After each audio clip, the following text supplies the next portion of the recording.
Hey man, I realize it's been maybe a day or two and I haven't really updated you on this print or instructed you on anything new.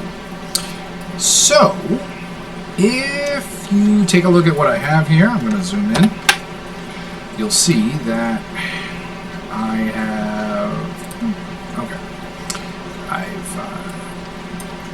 I've got papyrus done, got the hands done, threw in the bowl of sketty, and essentially what we're looking at doing is working on Skeletor and then cleaning this up a little bit so that we can send it to color. Well, send it.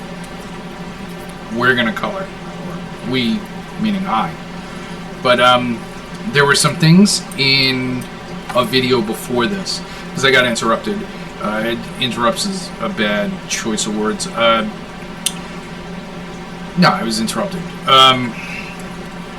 I introduced the concept of when you draw a character and you draw the hands, you want to keep the thumbs perpendicular to the floor. So whichever direction the floor, meaning the figure ground, wherever that is, you want the thumbs to be perpendicular to that. And I explained in the short video that perpendicular thumbs to the figure ground, it adds to the believability factor, and I kind of used a little bit of conjecture in order to drive the point home. And my conjecture, can't really even pronounce the damn word. Conjecture is just a strong belief based on no discernible fact other than your own experience. It's usually not reliable, but it is always personal, so people do take it personal. It's as if people say something and it's because they've heard it from the people around them, but there's no fact to back up what they were saying. So the conjecture that I used in the short video that I had started to make before I started making this one was in regards to the thumb being perpendicular to the figure ground and making it believable. It was that human beings as a whole, regardless of whatever societal background they hold, they tend to filter life and spirituality and their experience as human beings through the lens of everything centers around humanity. And if we're to believe Darwin and evolution, which I personally do, not sure if you're a creationist or a Darwinist, but I believe that organisms adapt to survive in the environment around them, otherwise they perish. So it's a genetic ability that organisms on the planet, or even in existence, have, that they change in order to suit the environment. Now people try to filter things through the lens of humanity, in that everything they create out of fantasy, or everything that they create that isn't factual, has to look humanistic. It has to. Centaurs are half people, half horses. Any religious deities that they create for their religions tend to have the features of human beings, but the power of gods, like inexplicable powers or abilities, but they still have fingers and they still have 2 legs and 2 arms. If the world around you proves anything, it's that that's not the way things work. Like eagles have wings and talons so that they can catch and fly, and octopi is the plural. Octopi swim in the depths of the ocean, so their bodies are collapsible, and their tendrils, they have 8 of them so they can grab things. They're incredibly smart. They have to pull the food into them, and they have to eat from the middle of themselves with their little hard beaks that can sustain the pressure of going to the depths that they go and live at. But my point is that when you do things that people find believable, such as making a thumb perpendicular to the figure ground or the floor, it becomes more humanistic to them in their imaginations, and it allows them to believe that what they're looking at is happening.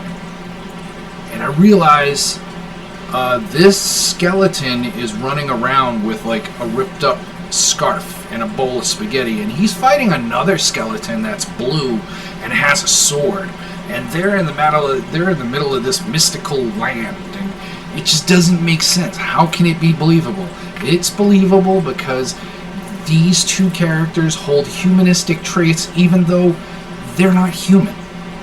So people on a subconscious level relate to them. They relate to the character flaws. They relate to the victories and the failures. And they do that because they see reality through the filter of being a human being. And when you draw things and you visually tell stories, you relate to that natural instinct that people are born with. And it makes what you draw more believable. That's why we adhere to things like anatomy, like skeletal structures, like light sources, just the way gravity works and the way weight and mass work. We do things like that when we draw so that people can relate to what we're drawing. And the more attached that they get to it, and the more that they can relate to what you're drawing, the more they like it. The more they like it, because it's more palatable and it's more personal. So what you're doing is, when you draw like this, it's essentially magic. I know it sounds overinflated and it sounds like I'm really reaching, but it's visual magic.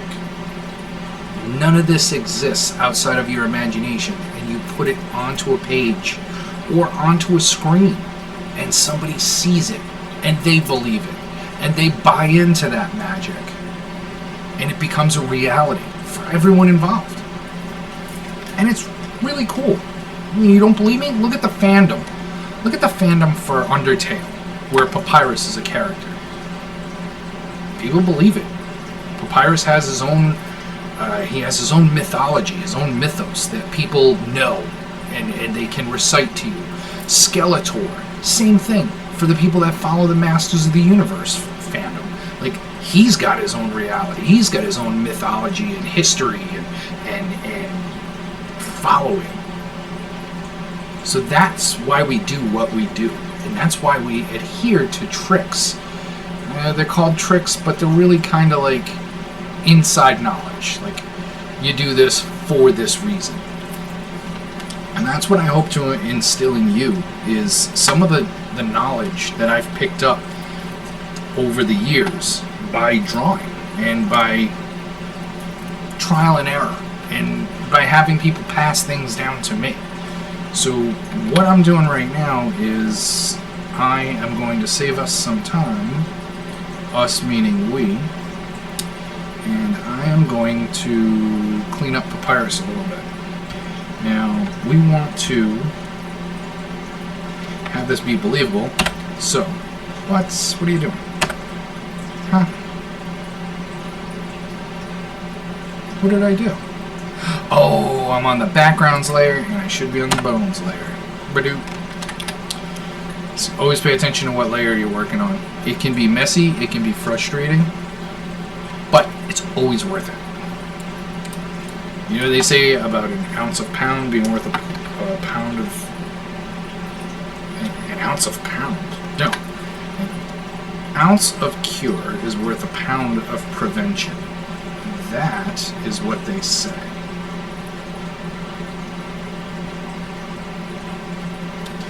That is what I'm saying.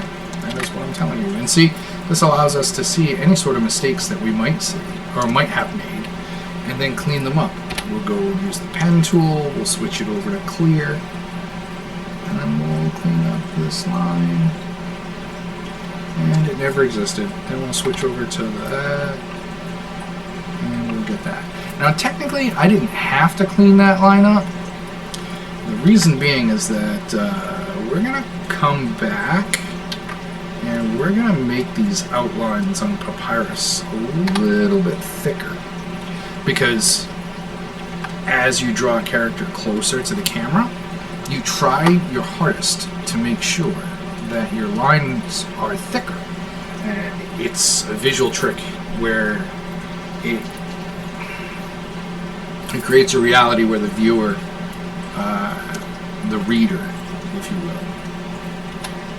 the reader feels as though visually the subject is closer to the camera lens, or to them, because there really is no camera lens. You know, you're supposed to treat whatever subject you're drawing, whatever you're drawing, as you're telling the story, you try to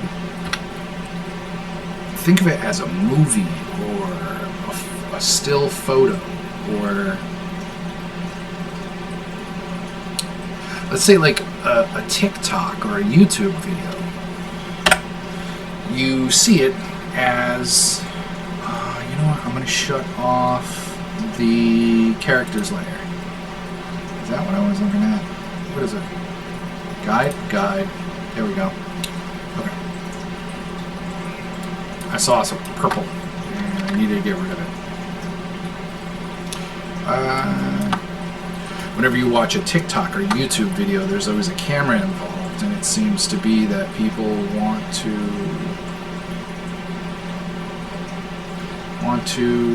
use cameras in order to record their life, because, like Andy Warhol said, everybody gets their 15 minutes of fame, whether they like it or they don't. That's not the full quote.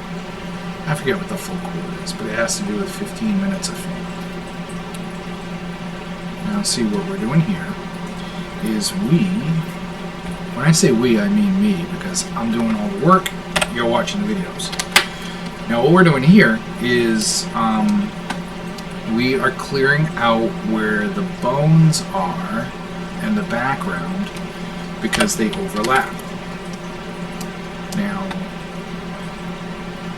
you always, according to the Disney animator's cartoonist toolkit, which I sent you the link for and I really hope you looked at, but they suggest that you always draw your background. You always create the environment, and that's what I told you in, I believe, the first video, is that you create the background, so that establishes where you are. Now, after you're done establishing where you are, you draw the characters in, and that, I'm going to switch pens, because I think this one might be dying, but, yeah, it was dying, okay. So what you do is when you switch, you draw the background. What the hell? Oh, so I have to remove, not add. Come on, man.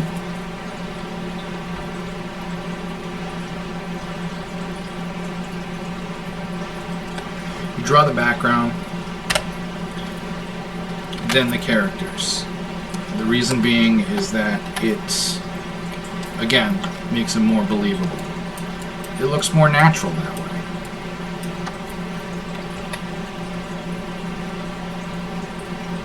What?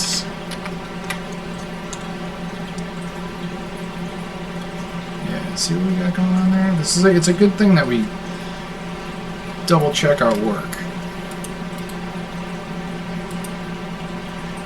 Alright. So what I did just there was I shut the mask off so I could see if there were any problems. You know, if there were any errors I made while I was cleaning up. See, I'll accept the responsibility for the errors.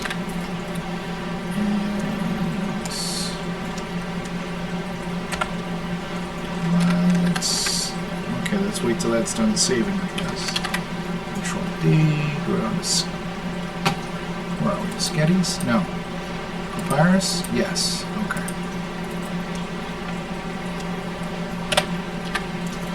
So I didn't clean while I was done. So one of the things you want to do when you're drawing is just like when you're cooking. You always want to clean as you go. It just makes things easier. You'll find out the best way for your workflow to go, but I find that if I clean, if I make sure my lines are proper as I'm going, it makes things easier for me as I move along. It makes things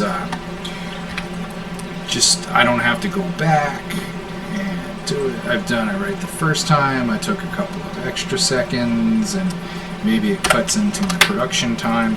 However, it certainly makes for a great looking end product. Let's see what I'm doing when I'm working on. Oh, there we go. Look at the skull. We got to take care of that skull. Now, I believe I told you that I'm working on like 3 different projects at once. Oh no, I was on the wrong layer. I'm working on 3 different projects at once. I'm working on this print that we're doing. I'm working on conceptual artwork for another comic book that I'm going to start, or another comic book story that I'm going to start drawing. And I'm working on a splash page for this huge graphic novel that is ending a series that I worked on with this guy, Alex Cayazo.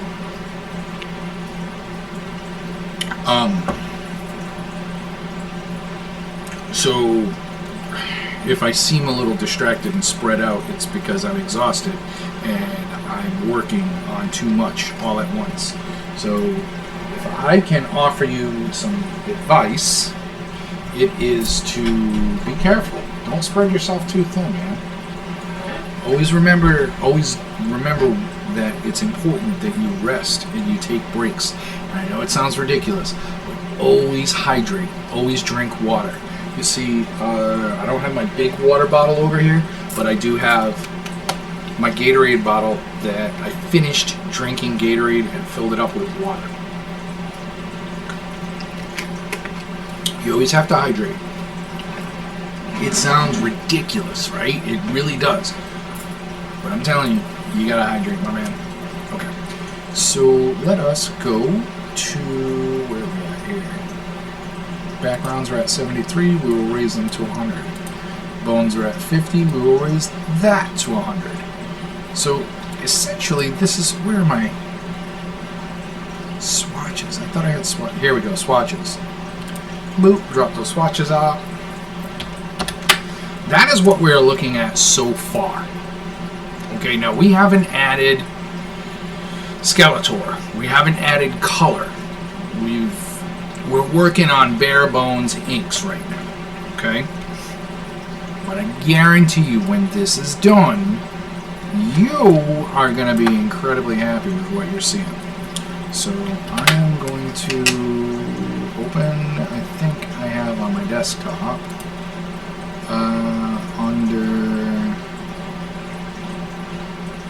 or is it on my, oh, you know what, it's in my Seagate. There it is. It is on Cartoonist and Arch.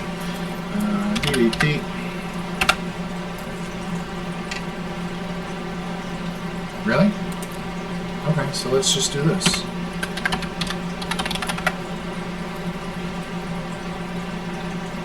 What?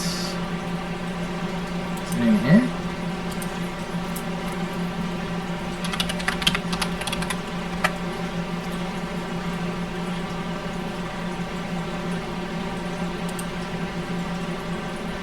Is it on death? There it is. That's what I'm looking for. So a while back, what I did was I made a signature for myself. I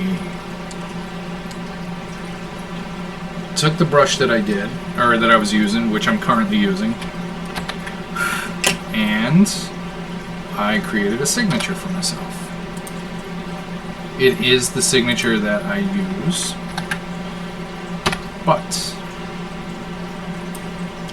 I put this on my prints. Here. If you take a look at my prints, that is my signature. And I attempt to hide it in spots. This one I'll put right next to his leg, because there's no way you're not going to see that. Alright, now it is, we will switch it over from a vector. Oh, it's monochrome. So we'll do that, and we'll switch it to color. Right? Monochrome, view. This, go to color. Okay. The reason why you do that is because if the layer in Clip Studio Paint, if the layer is set to monochrome, it's only going to be black or white. Mono, one color. Even though I gave you two choices, one color. If you switch it to color, you can use any of the colors that you are going to use in this image. And I will show you what I mean. Okay, let's zoom in on it. So there it is, black and white, that's my signature. However, I just selected a nice pink. Let's get something a little better. How about that? That's like a nice pink. It's like a carnation pink. But if you go over to the edit drop-down menu and you scroll down to convert to drawing color, the color that you have selected when you click on that is what it floods the entire layer that you have selected with. Selects that color. So if I so choose, I can take my signature and I can set the value of the layer to something else, like overlay or screen or dodge or like soft light. I can change the values so that the color becomes something else, and I can change it so that the color blends with the background but pops at the same time, so it's less noticeable. I do it on a few of my prints so that people don't really see the signature, they see the artwork, but the signature's there. That also comes in handy when people decide that they are going to copy your work. It has worked out several times for other artists, and I think it's worked out once or twice for me, where I've shown people that, hey, I did this one, not you. I don't mind. I mean, I enjoy if people decide that they like my artwork and they want to learn from it and they want to copy it in order to,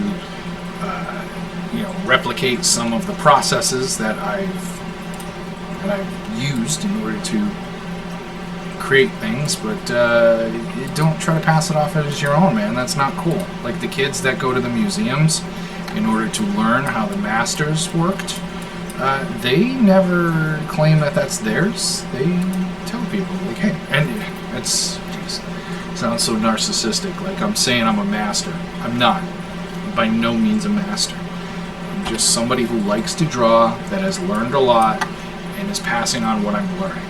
That's all. That's all, man. You see how this sketties... Oh, what did I do? Is that's the pencil. I don't want the pencil, I want the pen. So we'll see how the sketties is kind of got some steam going. Right? What's with the weird noises, old man? Well, I do what I want.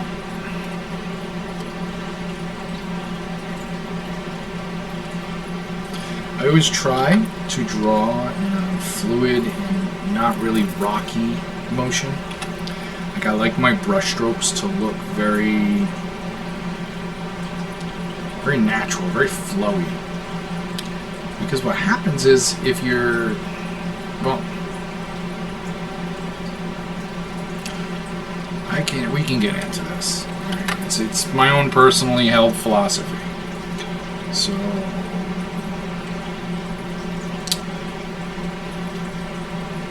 line work is very important when you're creating art. or when you're drawing this, when you're telling stories graphically, visually storytelling, okay, whatever you want to call it, animation, cartoons, comics, whatever. Now here's the thing.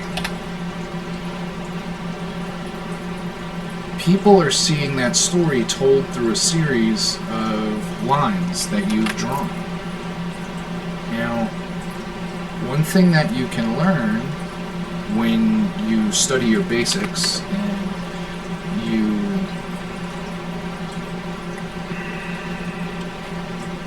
let's just leave that out altogether. One thing you can learn when you study your basics is that lines mean something, okay? A sharp line can be angry or heroic, or it can be a lot of things.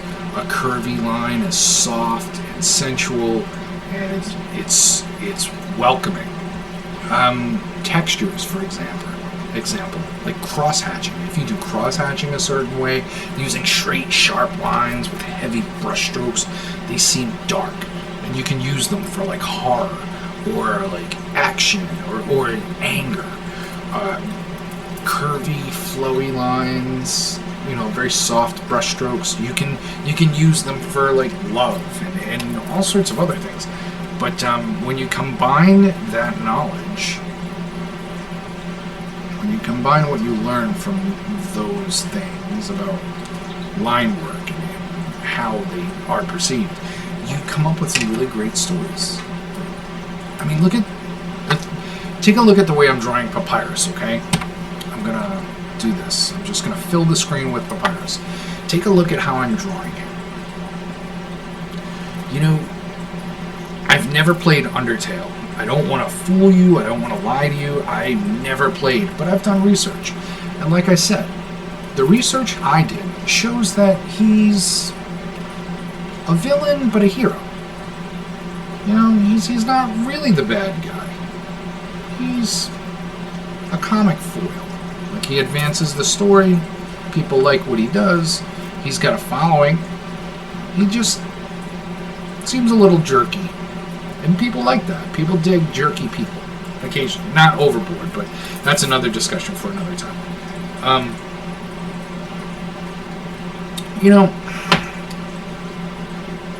The design on him isn't sharp. There are no, angles. There are rounded shapes that are very cartoony and lovable, and the way he's designed, they want you to like him.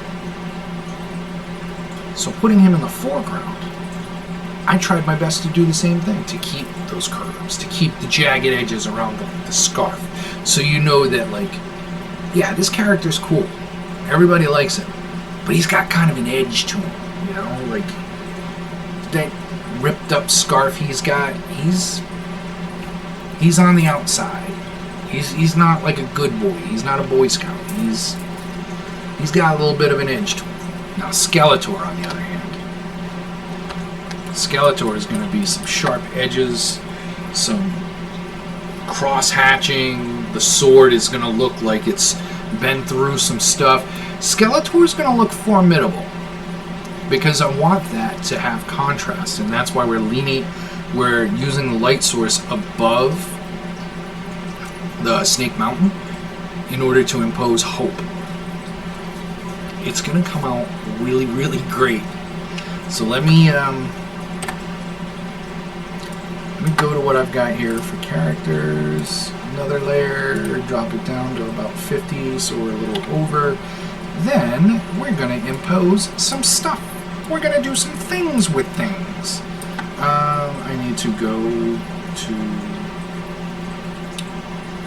a reference layer, open it up. Alright, that's Skeletor.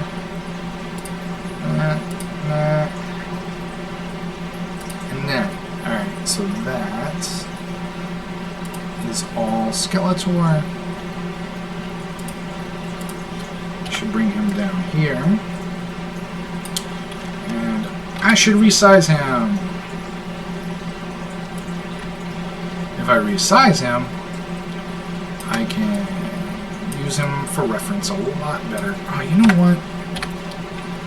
Let's do this. Too much white space. It's going to cause me problems, especially when I go to use that staff for reference. Invert my selection. Delete. Do that. There we go. See, look at all of that. Alright. So here's what we're going to do. We're going to zoom in. 3 toes. He's got claws. He's got shin guards. Very thick quads, very thick calves, leads up to a loincloth. He has a bracer around his waist. I believe that's what it's called. It's a thick belt. He has his shoulder... They're like shoulder pads, but they're not. I forget what they're called. He has gauntlets on, like his wrist guards. He has a cape. The cape has a cloak. It's kind of frayed at the bottom. That is the sword that I'm going to use. No, don't do that. You don't want that. You want this. That is the sword that I'm going to use that he's pointing, and in his other hand is going to be that. Staff of Chaos, I think it's called. I think. I've been out of the loop. They could have called it something else. I don't know. I don't get the Kevin Smith memos. So, we go to... We close that folder, scroll down some. Skeletor prepares. It's the characters, so we're going to zoom back a little bit. Now, force perspective. Beep. This is where using this guy comes in handy, my dude. Okay, so I'm going to sit here. I'm going to pose him as if he were Skeletor.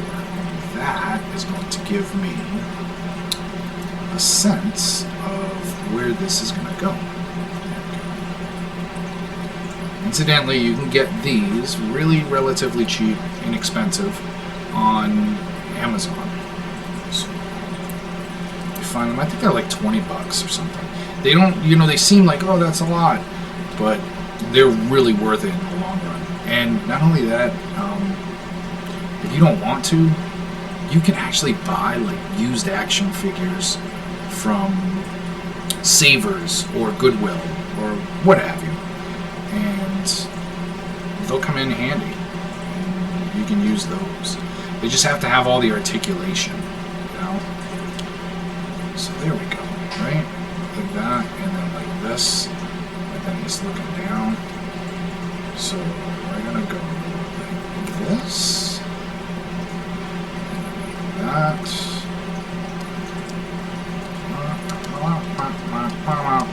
There are no wrong answers when you sketch.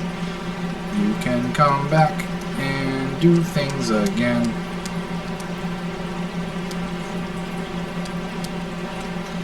So the foot's going to be right here. Right? So that means we're going to have this calf. That's not a calf. That goes like that. That's a calf. That guy has little Skeletor footses with his claw toes. Claw toes, claw toes. Do this. Mew. Do this. Quad. Over there. That, and then he's got those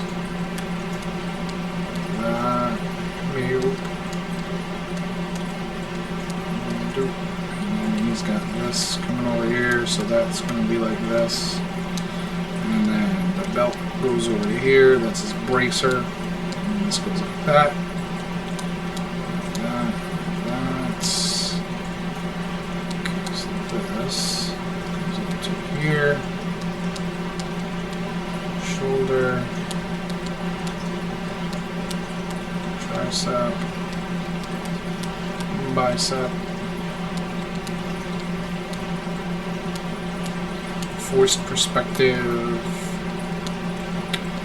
big hand, sword coming down like that. That goes like that, and then that goes like that, and then that goes like that. staff. This big old clunky Skeletor hand. This thing goes down here. Chin. He's looking down like, do you know who I am? I'm Skeletor. You ain't ready to mess with me. He's got this. He's got that. Bones. This can go like that. And then the staff is going to get bigger as it comes down. Put him down because I think he's done. Rest easy, soldier. You've done your good work today. Alright, so staff goes up to here, a little bit higher. Circle, right? Nope. Circle, dot, dot. Now you got a Kobe shot.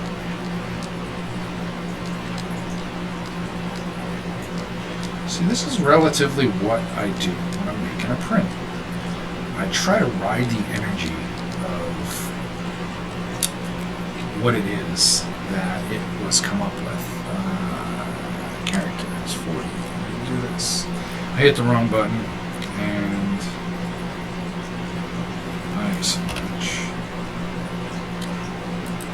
Hit the wrong button, so it gave me the selector tool.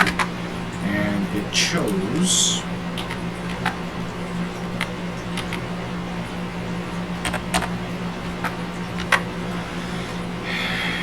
white, because where I see how it's on the eye tool, we don't want that. We want the pen tool.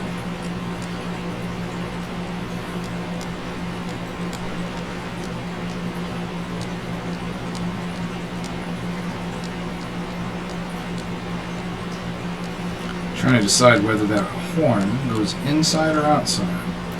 I know his staff looks spooky as all get out. I couldn't believe when I was a little guy that they made the damn thing. Like, this is a little much. You know, I'm just a kid here. I'm not trying to sacrifice a goat or anything. They did some weird stuff. Go outside. Play with this broken glass. Right now. You see that cloak, how it's all shredded and tattered? And that's exactly what I knew they had, was that. They had that cloak. Now, if you look down here, shut off my reference there. If you look down here, the wind goes this way. It starts over here, and it goes this way. So again, remember I told you about believability.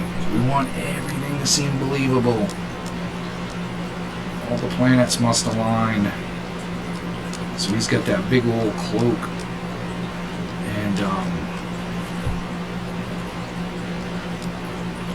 it's shredded and tattered at the bottom. So you want to do some crazy wild stuff with it. You know, I always stress that you should study masters. You should study people who have really figured out how to draw certain things. And there's one guy by the name of J.C. Leyendecker. And Leyendecker was he was a commercial artist. So he used to draw illustrations for ads that would show up in magazines. And of course he was an artist, and he has standalone pieces that show up in museums and such. But Leyendecker had this amazing ability to understand drapery. And what drapery is it's being able to understand the way certain fabrics fold and the little creases that they make. Like if you look at my sleeve, it crumples here, like up in the shoulders, and you know, it folds based on the shapes that are underneath it. In this case, a big water balloon, but it folds based on the shapes that are beneath it. And Leyendecker had that all figured out, man. He knew what where leather would fold. He knew where burlap would fold, where silk would flow. If you look through any of his books and you're trying to figure out how to draw certain fabrics and where they fold, that is the guy you want to study. So we're going to bring the Skeletor here. Right. We're going to take this. That is the pivot point I prefer to call it the fulcrum. This, that is where it's going to start, okay? So, how long have I been recording for? I have been recording for, where is it? I don't know. I can't see it. You know, who cares? It's been a while, so I need to save this. What I'm going to do is tomorrow I will finish up Skeletor. It is currently the 22nd. Granite Con is the weekend of the 15th, 16th, and 17th. So we have about 2 or 3 weeks to get this puppy whipped into shape, printed up, and out the door with us. We've got more than enough time. Alright, man. I am going to stop recording and start on one of the other projects that I have going on right now. I hope that you are enjoying what we're doing, and I hope that one of us has been watching these videos, otherwise the other person's only instructing strangers, which is fine. The videos are here. They're when you want to watch them. I just make a little dig, that's all. Just because I'm a sarcastic Gen Xer. What do you want? Alright, I'll see you in a bit.